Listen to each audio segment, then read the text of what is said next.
Thanks again, everyone, for being here. My name is Micah May. I'm Director of Ebook Services at the Digital Public Library of America. And I'm thrilled to be kicking off this webinar. It's the third in our series, Collaborating for Access, which is a partnership between COSLA, ReadersFirst, and DPLA. So I'd like to introduce our two partners in that. Jeremy, you want to turn on your camera for a second? Jeremy is the head of the CEO of COSLA and our partner bringing state libraries to this discussion and collaboration. And second, Michael Blackwell, who is our partner, who is the director of the St. Mary's County Library, as well as the leader of ReadersFirst, an advocacy group that helps to advocate for library access to digital content. And Michael also is our all-star MC and host for these events. So he will be leading the panel. So thank you all for joining, and I'm going to hand it off to Michael to get us started. Thank you so much, Michael, for the opportunity to be here. We've got a wonderful panel today, and today's topic is talking about some recent challenges specifically to digital content, but more generally to library materials in general. And we are seeing in the current political environment kind of some increased book challenges. So we want to take a look at what opportunities are available for libraries to use digital materials to maintain access, and in what ways digital content and libraries are providing it are open to unique attacks across the political spectrum. So let's go ahead and introduce our panel. And first of all, we have Mary Soucie from the North Carolina State Librarian. Mary, welcome. North Dakota. North Michael. Dakota.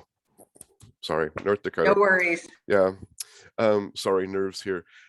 Next, we have Kristen Shroll, who's the director of the Bracken County Public Library in Kentucky. Hello, nice to be here with you all. Great, thank you. Next, we have Kathleen Riegelhaupt from New York Public Library, who's going to talk to us about banned books for all. Thanks so much for having me. And finally, Deborah Caldwell-Stone from the Office of Intellectual Freedom of the American Library Association. Deborah, we're going to start with you, please. And before I go any further, thank you for your incredible amount of work that you're doing in an extremely challenging and busy year for joining us. So tell us a little bit about some of the challenges that the ALA is following in general, and then maybe specifically some challenges that might be towards digital content specifically.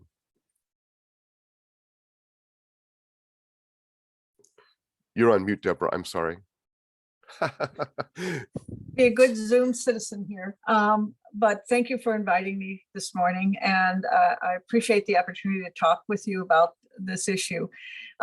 You may have already heard some of this information, so I apologize for any duplication. But for those who may not have heard any of this, last year, 2021, was a year where we saw the most book challenges filed, or reports of book challenges filed with the Office for Intellectual Freedom in the 20 years since we've been collecting this information.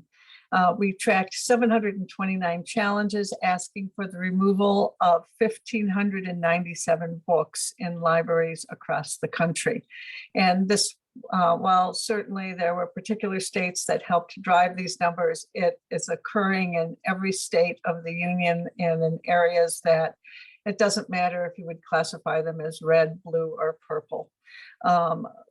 The targeted books include biographies of civil rights heroes, coming of age stories of transgender and gay persons, really a wealth of materials across the political spectrum. To place some of these numbers in context, I'll only remind you of the numbers we tracked in 2019, which was the last year before the pandemic closed schools and libraries. Rather than 729 challenges, we received 377. And in that year, we only received challenges to 566 books rather than 1,597 books. So clearly we're seeing a real ramping up of the effort to remove materials from books and libraries. Nearly all of the books challenged in 2021 and really challenged and banned were books intended for the use of students in elementary and high school or made available to children and youth in public libraries.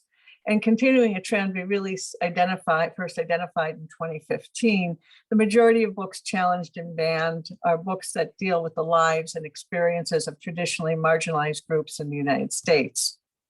We've tied this rise in book challenges to a well-organized and well-funded campaign by advocacy groups that are engaged in an effort to target books and educational resources that fit particular criteria, particularly books that reflect and center the lives and concerns of LGBTQIA persons, especially books that speak to the lives of gay, queer, and transgender youth, and books that speak to the lives and experiences of Black persons and persons of color, and really focus a demand on removing materials perceived as representing what's called critical race theory, but so often focus on materials that offer a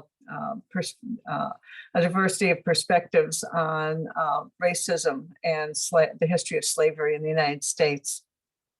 These groups are using a number of tactics. They appear during public comment periods at school board meetings and library board meetings, and often raise such vociferous complaints that school boards and library boards have abandoned written policies to address requests for reconsideration to order immediate removal of the book. Social media is playing a role in amplifying the claims of these organizations. We're also seeing actual campaigns to replace board members and trustees, both in school boards and library boards, with candidates who are pro-censorship and are determined to implement policies that would allow the censorship of the materials that have been targeted by these groups. And a number of these groups have actually gone a step further and have filed criminal complaints against libraries and librarians for pandering obscenity for minors, claiming that materials that deal with puberty, human reproduction, coming of age stories, literature that may touch on sexual situations are actually obscene for any minor to view. And they've amplified this claim by filing these criminal complaints. Fortunately, these complaints aren't finding much traction with actual prosecutors and city and county attorneys, but it's certainly a worrisome development, especially as this is being reflected in some of the legislation we've been seeing introduced in the states. We've seen at least 8 bills introduced in states across the country that would alter obscenity statutes that would allow librarians and educators to be criminally prosecuted for materials, especially when parents claim that their child has been exposed to pornographic materials. The governors of 3 states and other elected officials are also proposing a raft of legislation that would limit young people's access to materials and provide parents with the means of even engaging in civil lawsuits to punish librarians and educators for providing materials that the parent claims are pornographic. So we're seeing this is all being fueled by disinformation that's being propagated by these groups that argue, again, that these materials dealing with sex, sexuality, gender identity, sexual orientation, even if age and developmentally appropriate, are simply obscene or harmful to minors. Most importantly for today's discussion, we're seeing legislation to restrict minors' access to online research platforms like Ebsco and Gale, and ebook platforms like Overdrive, Epic, and other reading apps that are intended for school and public library use by young people. This has its genesis in a campaign started by an anti-pornography group that's based in Colorado, called Pornography is Not Education, PINE. PINE actually is the brainchild of a couple, Drew and Robin Patterson, and that's based in Cherry Creek, Colorado. And since 2016, they've been arguing that Ebsco and other research databases, and they've also moved on to include ebook platforms, are intentionally targeting young people with pornographic and obscene materials. I would actually go as far as to say that some of the claims made by this organization verge into conspiracy theory. They are very active and they've been very effective. They persuaded a number of school districts and public libraries in Colorado to drop Ebsco in particular. They were able to persuade legislators in Colorado to introduce a bill targeting Ebsco in particular, which failed, but they were remarkably effective in getting it advanced through the Colorado Senate at the time. They culminated in September 2018 with filing a lawsuit it was intended to end the use of research databases in Colorado schools and libraries. The parties that they sued were both the CLIC, the Colorado Library Consortium, as well as Ebsco itself. Their claims were that Ebsco and CLIC had fraudulently marketed databases and research platforms to schools and libraries as being safe for children. Number of other claims. The lawsuit eventually failed for lack of jurisdiction and because the Pattersons, frankly, were not proper parties to sue for damages. They have since ended the attempt to use these kinds of lawsuits to end access to databases, but they focused their efforts on state legislatures and have been successful in seeing a number of bills introduced that directly target research databases, but also impose super filtering requirements both on research databases and ebook platforms. While these particular efforts to either seize impose legislation that would either super filter or end the use of electronic platform access to materials have failed, they did succeed in persuading both Utah and Texas to put in place regulations that would allow the imposition of severe financial and legal penalties on vendors if a parent makes an allegation that their child has accessed pornographic material in a research database or an ebook platform. One of the issues that we're seeing in this current effort to impose censorship on school and public libraries is the fact that ebooks and research database platforms are an easy target for censors. It's easy to unplug them and end access almost immediately. And I can point out two instances of this. In Williamson County, there was a single parent who made a single claim about 2 books in the Epic reading app. And the immediate response of the school board was to pull the plug on the Epic app for all of the students in Williamson County, Tennessee. Since that initial effort to unplug the app and end access, they did do an investigation. They eventually restored access to the database. But they say that they're now conducting a thorough investigation to make sure that all the filters that are in use by Williamson County apply to the Epic reading app and that students are only accessing appropriate materials. By the way, the book that's triggered this great review of the Epic app and caused the school board to unplug the app for a period of time was a book called An ABC of Equality. That was the single complaint that caused the ending of access for a period of time in that school district. But you probably are better acquainted with what happened in Llano County, Texas. There, the Court of County Commissioners ordered the immediate unplugging whatever loss of access to Overdrive based on a complaint about 2 books that were contained in the Overdrive, accessible through the Overdrive app in that library, Genderqueer and Lawn Boy. As a result, for several weeks, those users in Llano County, Texas who were held public library cards were not able to use Overdrive or any electronic database. There were a number of stories actually that were published by elderly shut-ins who were unable to go to the library and had suddenly lost all access to any kind of ebook access.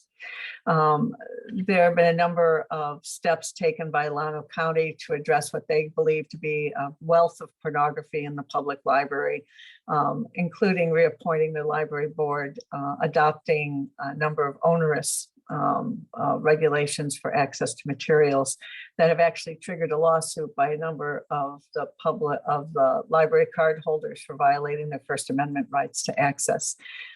They have apparently decided to resolve their concern with the Overdrive platform by moving to another ebook platform they say that they're in negotiations with.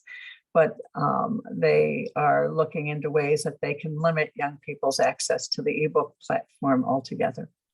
Wow. Okay. So people who were tuning in and probably enjoying a nice cup of coffee or maybe some lunch over our seminar, I think you may have interrupted their pleasure. This is really frightening. I don't mean to make light of it, but imagine if my library has a Captain Underpants book and some parent doesn't like that, and I end up having to pay out in a state where some of these laws might go into effect or face criminal prosecution. We maybe come back to talk about those bills a bit more, but I'd like to move on for right now. Libraries and states are really not a monolith. And Mary, we're going to move to North Dakota here. And their federal and state level politics are dominated by one party, the Republican Party. And we've seen that sort of an element of the Republican Party has been responsible for many, although not all, of these changes. But in your state, it seems to be different. Tell us what's going on there. And maybe if you have any suggestions for navigating a path for libraries in a state where lawmakers might have a conservative outlook. Sure. Thanks for the question, Michael, and for including me. And I'm hoping Deborah's not about to contradict me. We have been in contact with the library community, and we're only aware of a few challenges in our state in 21. One, ironically, was at the state library. It was the first challenge we'd had in many, many years, and it was related to the Dr. Seuss, one of the Dr. Seuss books that had been removed by the company is no longer publishing. But one of the most notable challenges was actually not to a book. One of our libraries had a pride flag flown during the Pride Month, and that led to a challenge to the pride flag. And Deborah actually helped the library navigate that, and they updated their display policy. Fortunately, we're not aware of too many more challenges other than that. I hate to say that out loud, Michael, because I don't want to. I don't want to jinx our state. Knocking on the nearest wood here. We are a very conservative state, and we are primarily a Republican state. We have very few Democrats at the state level and none at statewide or federal levels. So to be honest, I'm not totally sure why we're flying under the radar here. Some of it, I think, has to do with the state library is an independent agency, but we do fall under the umbrella of the Department of Public Instruction. And our state superintendent is a former school librarian who really understands intellectual freedom. And honestly, I think that has helped. I think she's had some conversations with legislators about the importance of intellectual freedom. I think for us, having that conversation and dialogue has been very helpful. And I don't know that we won't be facing some of these challenges down the road. Quite frankly, a lot of times North Dakota is a couple years behind on the trends. And I'm hoping this is a trend that skips us all together. In terms of navigating, I know from some of my colleagues at the state library level in some of these states where these challenges are happening or where they're starting, and they're trying to keep them from growing too much. At the end of the day, a lot of it comes down to open communication, and you have to communicate in a way that the legislators can hear what you're saying. So we have to avoid, Deborah, I apologize for saying this because it's not what I as a librarian believe, but some of those trigger words like censorship, we fight for intellectual freedom and that's important, but we have to put it in terms that non-librarians understand and don't immediately say, well, that's just a librarian who's talking the talk. We have to put it in terms of protecting the freedom of everyone rather than catering to the needs of one person or a small faction of the community. But we have to make sure that we're doing it in a way that we're not using a lot of acronyms and a lot of librarian speak. And sometimes our passion gets in the way because we are so passionate about defending the right of everyone to read that we put people off with our passion, quite frankly. And so I think we have to learn how to navigate this roadway. We need to leave that passionate advocacy to Deborah and her team, and they do it so incredibly well. And at the local level, we need to have those conversations with the folks that support intellectual freedom and say, what are the words I need to use? How do I put this in a way that's not going to put people's backs up? Well, that resonates with me. I live in Maryland, one of the bluest states, but I live in an extremely conservative, and my library underwent 3 years of intellectual freedom challenges that Deborah was instrumental in helping us kind of get around. And what you say, as I say, just totally resonates with me. It's not that our local legislators are anti-library. It's just, that's not true at all. I sit in a new library. The issue is who is talking to them, who they are beholden to, and how we can try to communicate to an entire community. Coming out of the pandemic, I don't want to lose any library users. And so if I have young people say, I don't go to the library, I go to my church library because you've got things I don't like, it really hurts. So thank you for giving that perspective on things. If I can add one other thought, Michael. Please do, yeah. Is it's something you said that was like a light bulb. We in the library community are not good at shouting from the rooftops about all of the things that we do. And it's very much what you said. It's the people that are being loud and talking and getting the ear of our legislators. We as librarians have got to start to be loud, and we have to start initiating those conversations, and we have to be powerful advocates on behalf of those that we serve. And we serve the whole community. And so often we say, you know, we serve those who can't get access any other way. And that's so important to what we do. But we do serve people who do have access as well in a variety of ways. And we need to make sure that when we're talking with legislators, we're not just talking about the have-nots. We have to also talk about the haves in the community that we serve. And we have to start talking and speaking up. I'm going to mute myself because I can see Deborah has a point to make.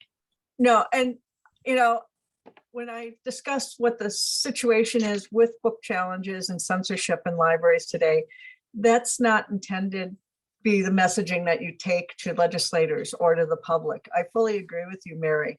You have to have different messaging. You have to talk in terms that reach people. And for example, one of my strongest messages that I use today is that we want to equip individual parents to make choices for their children and their students and their families. But we want to make sure that that's the choice of a parent alone, that they're not making choices for the entire community, because we should all recognize that we serve diverse communities and there are diverse information needs. And so, you know, the messaging that works best with your legislators, the messaging that communicates best with your public is what you should be using, because the goal is to maintain access for everyone in the community and to avoid book censorship in whatever means possible.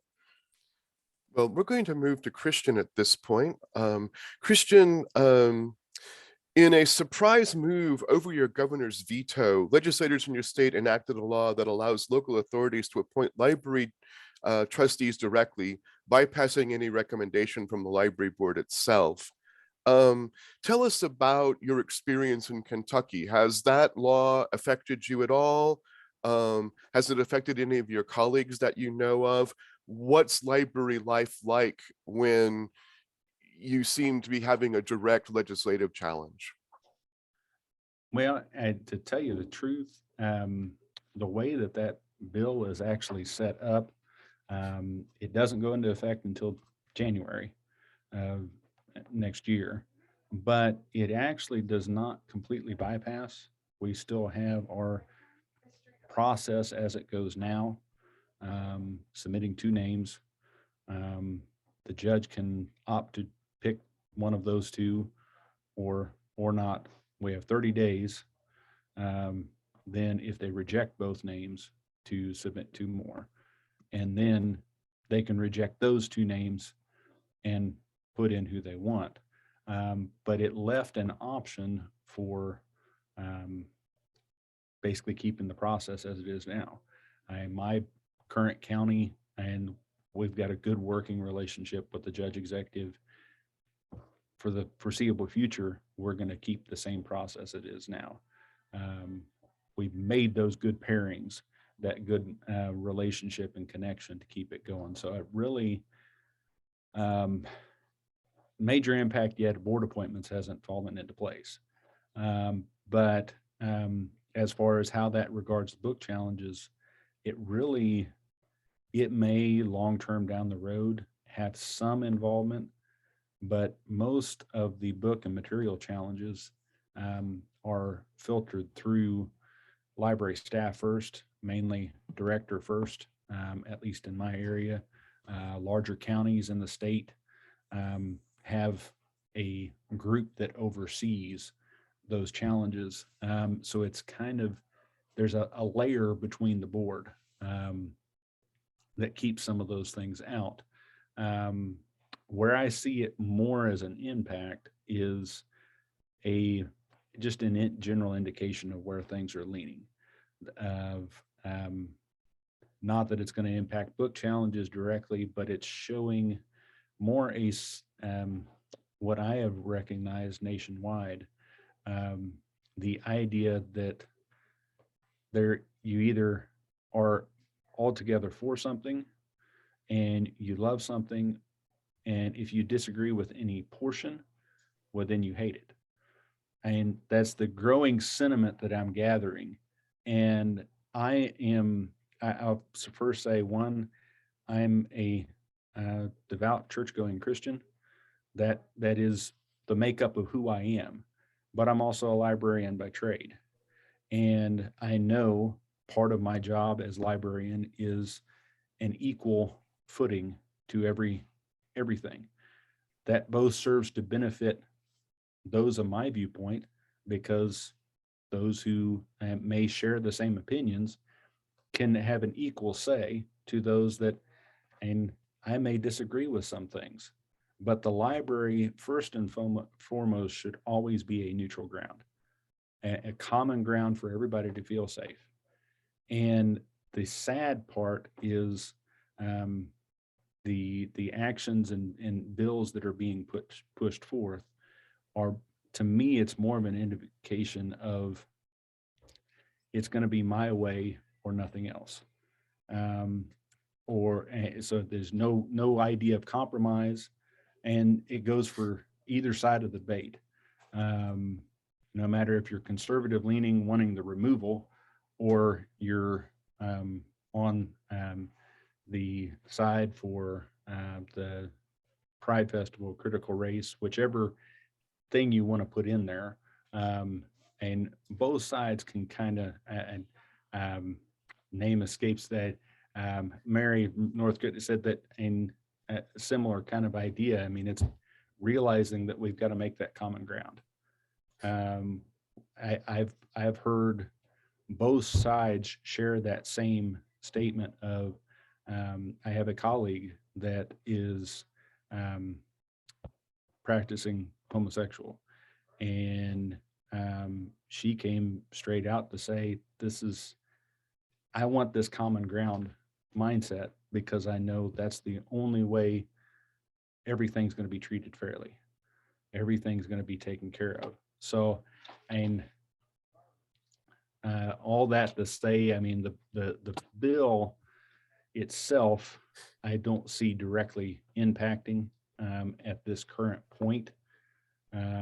It more has to do with other issues that are going on that and really can't be discussed at this point because there's still some trying to figure out what's going on with that bill. But the book challenges, I think, will be more an impact years down the road that may arise from that as you get maybe not necessarily the rural counties like what I'm in, but a larger city library or middle, kind of not the major urban, not the smaller rural, have a little bit more of a battle dealing with those things as board members are appointed by judges to try to push their agenda. And I think it'll more impact through tax dollar. And well, for the sake of money, let's do, and using other pieces kind of as pawns, not necessarily the direct book challenge route. Well, I'm hearing a theme develop from Deborah, Mary, and you, Christian, about the importance of communication, of talking with your funding agencies, of talking with your legislators. It seems like you have been able to carve a path in what could be an otherwise very difficult situation and keep your current way of appointing boards. And that's very important. Where I'm from, they tried to change the state law so that my library alone allowed direct appointment from the governing agency without any input from the board at all. And that was simply going to scramble us. It was going to mean censorship. It was going to mean changing of programs. So I'm pleased to hear that maybe this law isn't necessarily as draconian as it may have been portrayed in some of the articles I've read about it. But so thank you for the update and good luck continuing with that conversation that's allowed you to have the good relationship with your funding agencies and your legislators. And I will give a shout. Part of that not making the impact does come from, again, a strong advocacy committee within the state that, and the original bill that was put forth changed multiple times because library directors and staff statewide communicated their viewpoint, as well as the direct advocacy committee working at that level to say, hey, no, here's what you may not see happening in order to achieve this non-related goal. This is what's going to result. And it helped make them aware that they were having bigger reaches and bigger impact than what they had intended. All right. Kathleen, we're going to move over to you. And later we'll have a more general conversation about opportunities and threats to content in the library digital realm. But we want to talk in your case about an interesting opportunity that the digital realm provides for reaching people. And why don't you tell us a bit about what New York Public Library did? Sure. So thank you again for having me. I'm really grateful to be able to talk about the work the New York Public Library has been doing. So I think that Deborah and other colleagues have provided some good context for our motivations in launching what we call the Books for All project. So, the number of bans we're seeing is really unprecedented. And I think the growing movement to pull books off library shelves reached the point where we asked ourselves what we could do in response. I will also say, the figures that Deborah cited don't include libraries proactively removing or not purchasing controversial titles to avoid conflict. I think that's an indirect goal of many of the actions we've heard about, is creating this culture of fear around building an inclusive catalog. So what we sought to do is really support libraries and librarians and communities and build a counter narrative to book bans and support librarians who are fighting specific bans, but also support intellectual freedom in libraries generally. So in April, we launched an initiative that is an awareness and advocacy effort to support library values. So we used our e-reading app, Simply E, to make, for a limited time, a small selection of commonly banned books. We made them available to a national audience without limits or restrictions. So we had three goals, major goals for the project. Again, we called it Books for All. So first, we wanted to make a strong statement against book banning and censorship. Second, we wanted to advocate on behalf of libraries. And third, we wanted to demonstrate the value of library control technology. So I think it's important to clarify, this wasn't an attempt to serve as a digital library of banned books. We didn't seek to replace library collections that were affected by bans, but we really wanted to advocate on behalf of those libraries and all libraries for free and open access to a broad, diverse collection of books. So we negotiated with publishers who donated free, unlimited access to 4 books that have historically or recently been banned or challenged.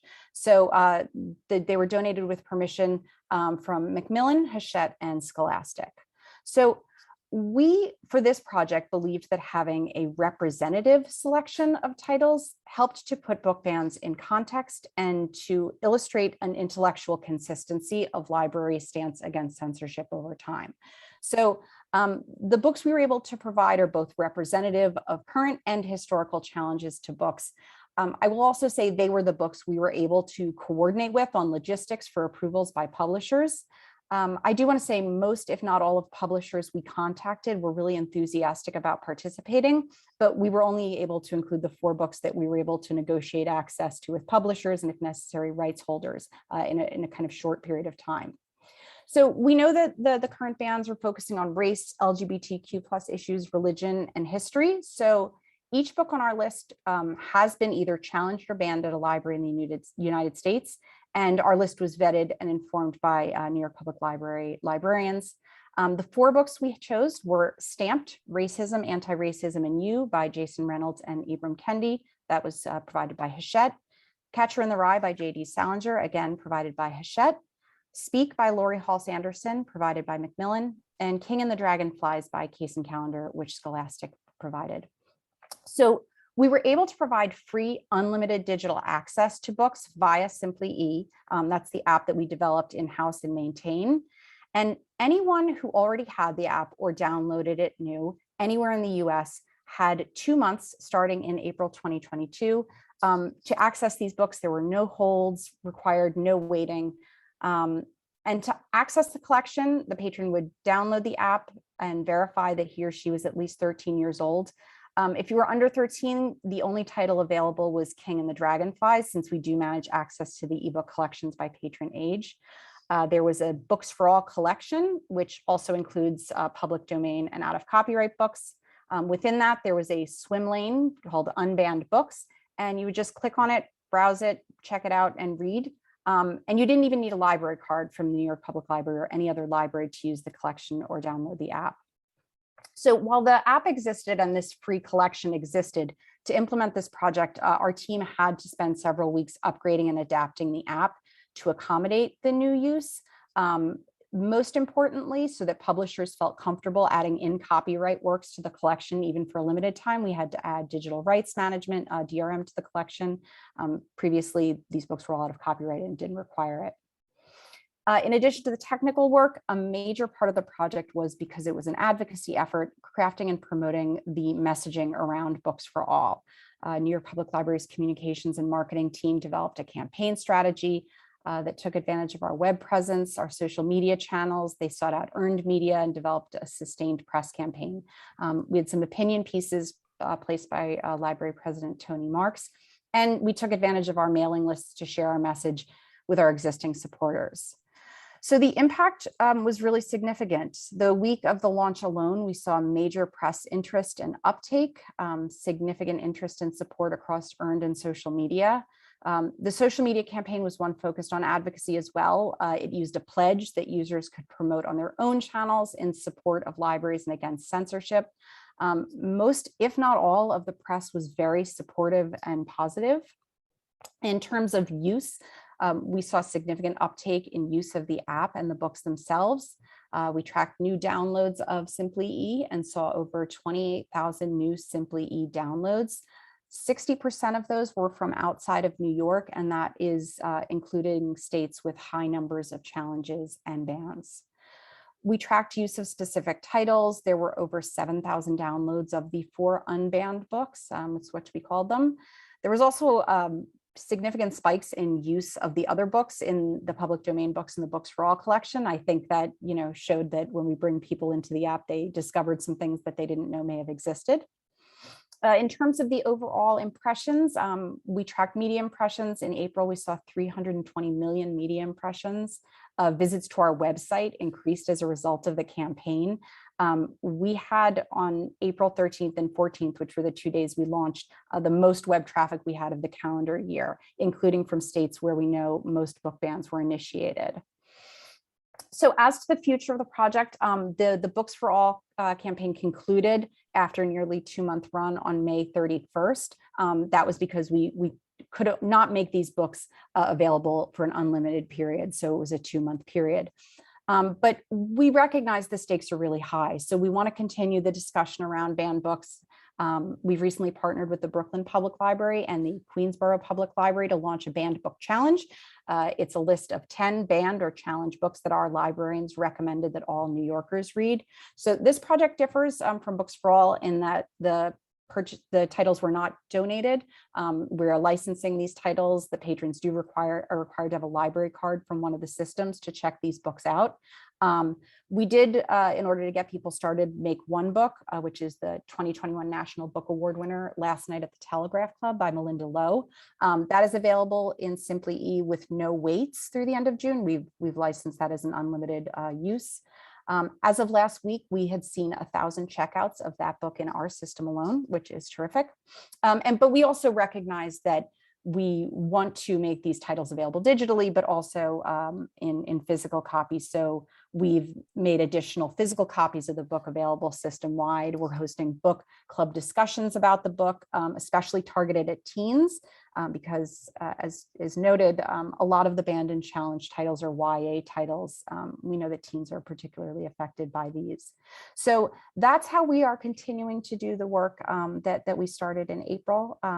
It's sort of a brief window into the work that we've been doing to try to respond to what is an unfortunate trend. So I'm going to turn it back to you, Michael, but that's just sort of what we've done in the past few months. Well, ReadersFirst has a bit of a reputation for being tough on publishers, specifically their ebook license terms. But I'd like to take a second to thank Hachette and Macmillan for negotiating with you and allowing these works to be done. Quick question and for you. Scholastic. I don't want to leave them out. Scholastic, don't want to, Yes. Scholastic, we tend to be pretty easy on. They're not one of the big five. I'd like to ask a question, though, and that is, you say that the media attention was largely positive and the feedback has been good, but did you receive any kind of complaints or basically butt out? I mean, through the American Library Association has to be very careful, and I'm sure Deborah would back this up, when going into a state or an area and exerting influence in that. Often people who do not like library values will say, oh, it's those liberal outsiders trying to enforce their values on us, and so they have to be careful, as I say. Did you get any negative pushback at all?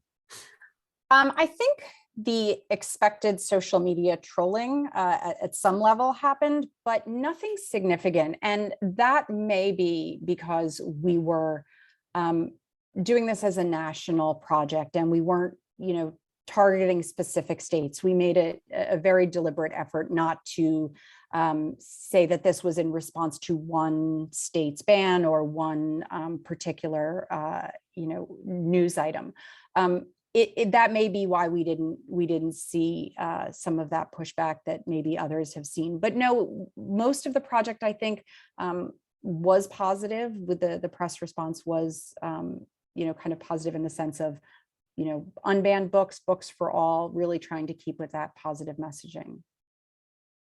Well, thank you for for that information. And it's really fascinating that you were able to get the books and then have them read so many times. So, and we look forward to some continued efforts, although I understand because of licensing, it can be very difficult.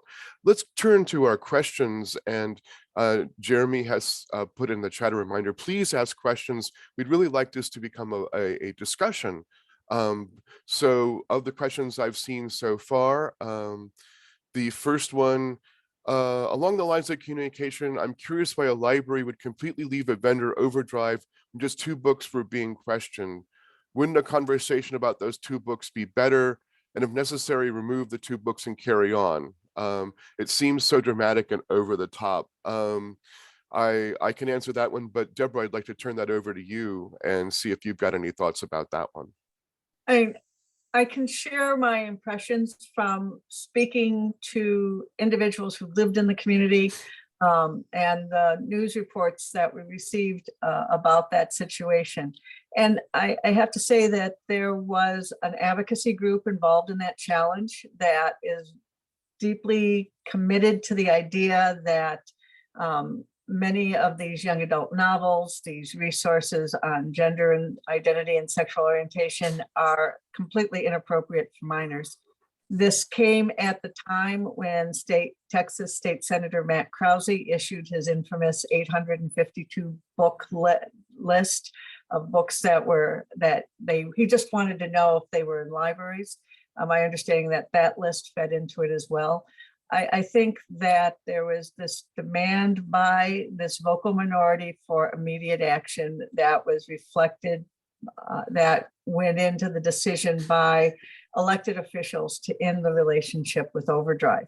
And I think, it is something that I've observed in similar situations over the last year, that the response to controversy is to take our immediate and sometimes puzzling action.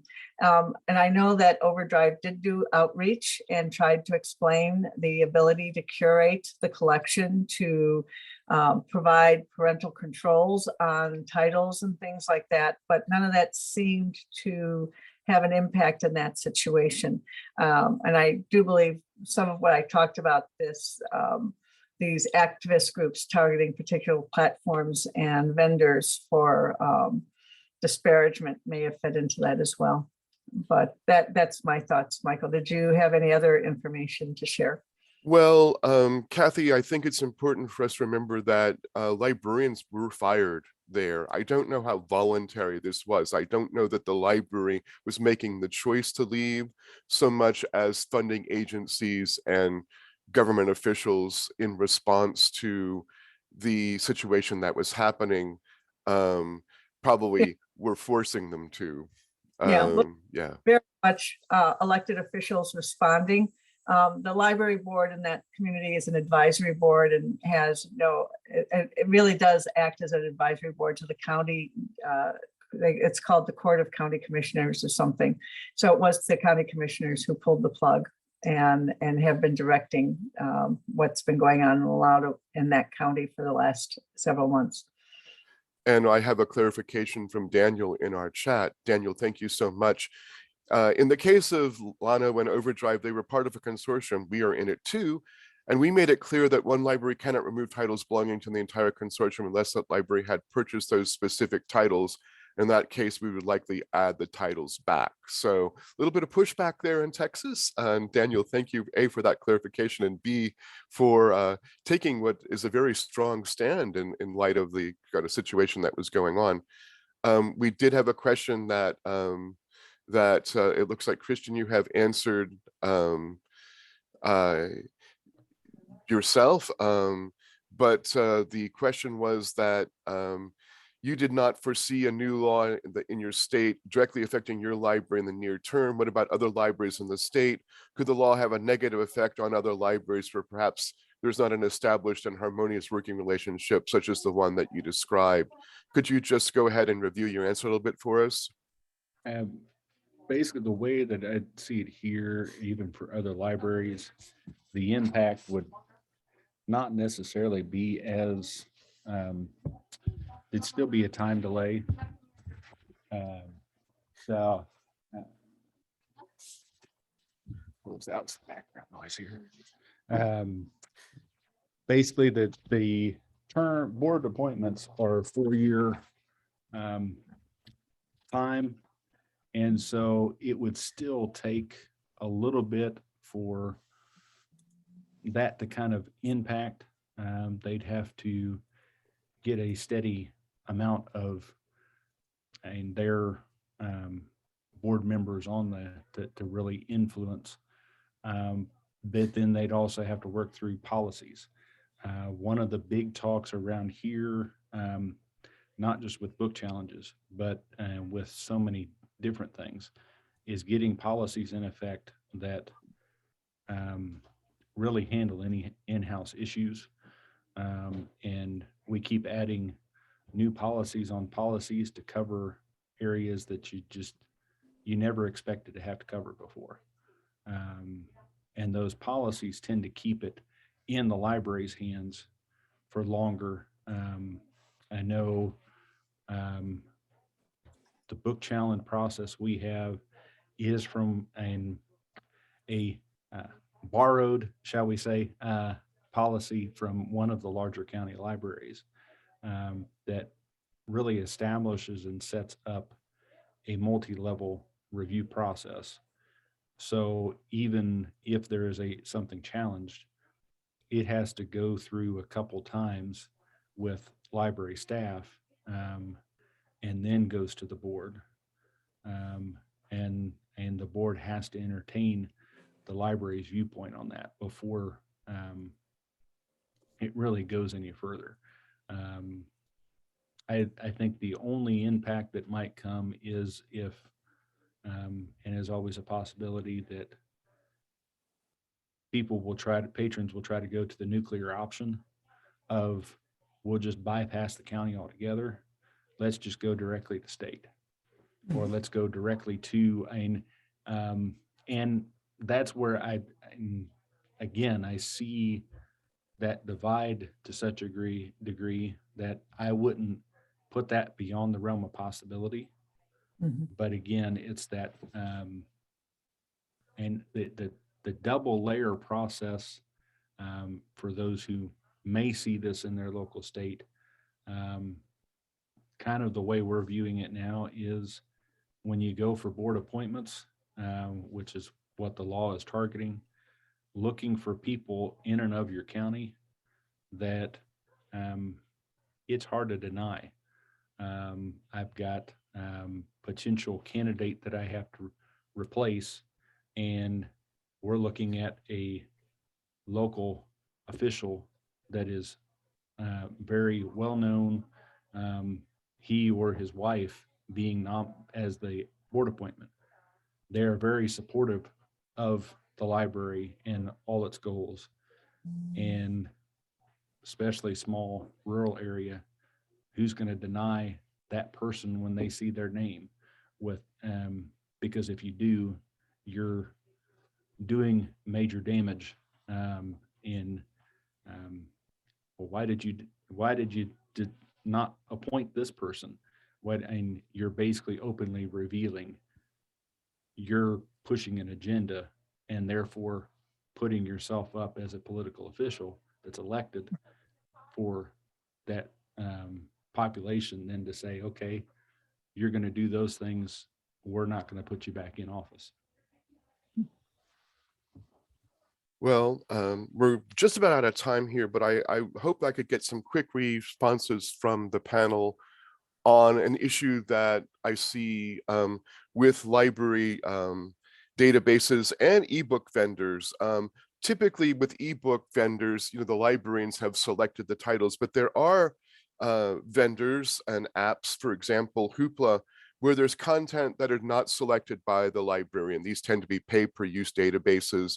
They make millions, well, certainly hundreds of thousands of titles available, and you, the librarian, haven't selected them. Recently, Hoopla removed some books. Now, I'm not saying it was not justified. They were Holocaust denial titles.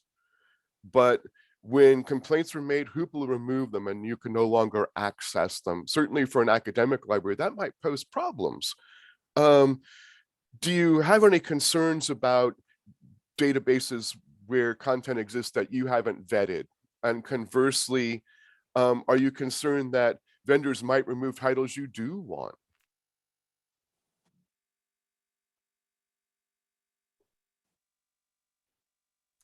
I'll just say that I think, you know, the example, we reviewed the Hoopla example at NYPL, and I think for us, it just reinforced the necessity of having our librarians really deeply involved in the curation process, that what we're licensing and what we're purchasing, we really want to understand what that content is and have our, instead of just buying access to maybe licensed content, we're actually selecting the works. But I think, you know, the more we can control our technology, the more we can control what we're buying, we hopefully can really ensure that everything we're providing has been vetted by the folks that we put in charge of that. I would only second Kathleen's observations. If you want to know what's in your collection, if you want to make sure what's not in your collection, the only way to do it is that kind of deep curation that pays attention to what you are purchasing through a vendor. I will say that the Intellectual Freedom Committee at ALA has taken note of this issue, and they're in the process, in fact, have formed a working group to develop a guideline, a Q&A or an FAQ. They haven't quite decided what format it would take yet, but to address the issue of content provided by third-party vendors when libraries may not always be involved in the curation and development of those collections. So it's a stay tuned situation for us, but we're aware of it. But I think and when I have looked at it, I agree that the only way is to be aware of and involved in what's in the collection itself.